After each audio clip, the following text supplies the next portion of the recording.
This area is not a high crash section. You know, there's a lot of discussion about that.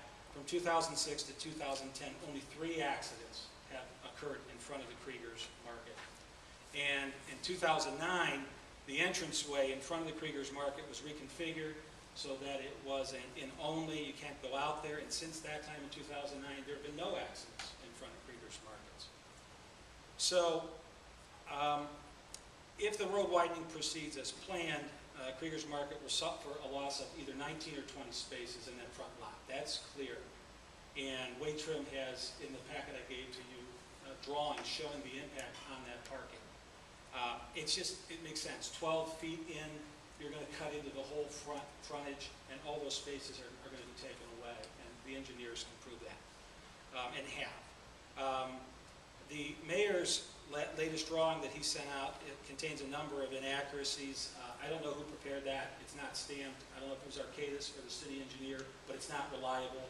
It's pointed out why those spaces do not fit there.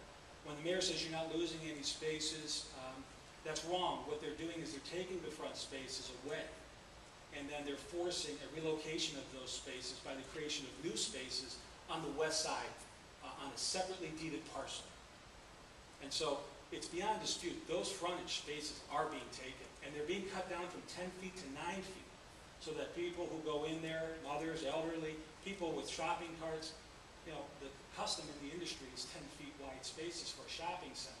What they're trying to do is cram it in there to say that you're not losing that many spaces. They should remain at 10 feet. They should remain the way they are, simply because you don't need this. And all the costs associated with relocating 6 telephone poles and the impacts to the Kriegers business and all the associated expenses, which will be in the design exception report, it's really not necessary for 1/10 of 1 mile to do this. The Kriegers have been in your community for 47 years.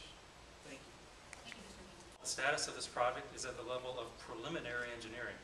The widening of Graham Road is a recommendation, one that is being reviewed by the Ohio Department of Transportation. ODOT conducts the review, ODOT makes the final decision. The city's role is simply to build whatever is approved by ODOT. This does not mean that the city does not have an interest in what gets approved by ODOT. We believe the safety rationale for this project and for the widening of Graham Road is well established, and Mayor has several times articulated his desire to improve traffic safety in the Graham Road corridor for all motorists, including the patrons of Kriegers Market, who are most affected by the conditions there. If Mr. Krieger does not believe that the safety of motorists and pedestrians using this corridor is a significant enough concern to warrant improvements to the roadway, he and his attorneys are welcome to make their case to ODOT.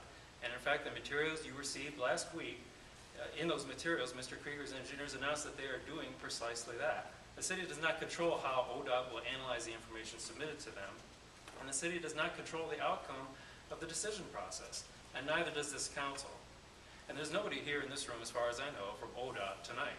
Therefore, why it is that Mr. Krieger's lawyers have chosen to visit you again is unclear, but it merits some thought.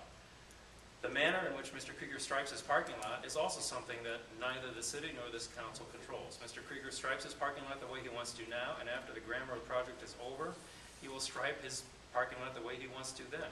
If Graham Road is widened according to the proposal made by the independent project engineers, the city has identified a striping strategy in which Kriegers Market will lose no more than 1 to 5 spaces. We can't require Mr. Krieger to accept that strategy, but it is in compliance with the codes that apply to this location. Now, just as you can buy a Fiat 500 or a Chevy Avalanche, Mr. Krieger can stripe his parking lot to accommodate small cars, large cars, SUVs, 18-wheelers, F-16s, stealth bombers, maybe even an ocean liner if he wants to. That's his choice. But the choices he makes are going to determine the number of spaces that result. We support Mr. Krieger in striping his parking lot in any manner he chooses, including reserved spots for gazebos, hay bales, and pumpkins. The fact remains, however, that the standard for parking that his engineers chose is extravagantly beyond what is required by the applicable code standards. The plans that have been submitted to you do not prove that a minimum number of spaces will be lost.